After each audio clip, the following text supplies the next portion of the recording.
হঠাৎ করে রাতে বুক ধরপড় করে, ঘুম আসে না, খাবার রুচি কমে যায়, টেনশন লাগে, মেজাজটা গরম হয়, এইরকম কখনো কারো হয় কিনা? একটু হাত উঁচু করেন তো।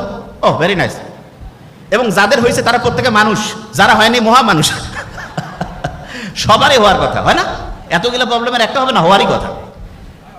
এই সবগুলো সমস্যা কোনো সাইকিয়াট্রিস্ট লাগবে না, কিচ্ছু লাগবে না, জাস্ট দুইটা বুদ্ধি শিখাই দিব, জাস্ট টু। যখন এরকম হবে, কারো কোনো দরকার নাই, আল্লাহ দিয়াই দিছে এই বুদ্ধিটা। বুক ভরে তখন শ্বাস নিব, ধরে রাখবো, ছাড়বো। এখনই নেন, দুইবার, ভালো লাগবে।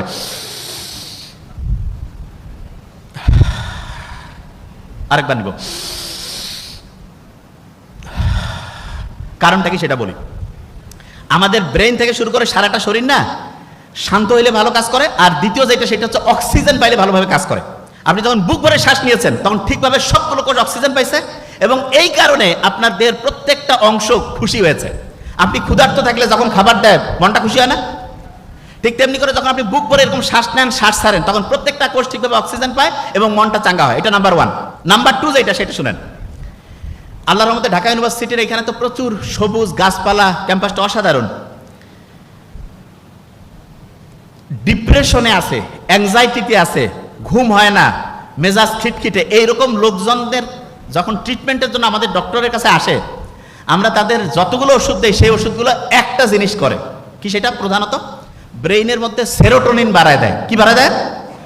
সেরোটোনিন। ইংরেজি সেরোটোনিন বানানটা কি দিয়ে শুরু বলেন তো? এস। এস দিয়ে আছে না সান? একজন বলে দিয়েছে সান। সানলাইটের মধ্যে সেরোটোনিন আছে।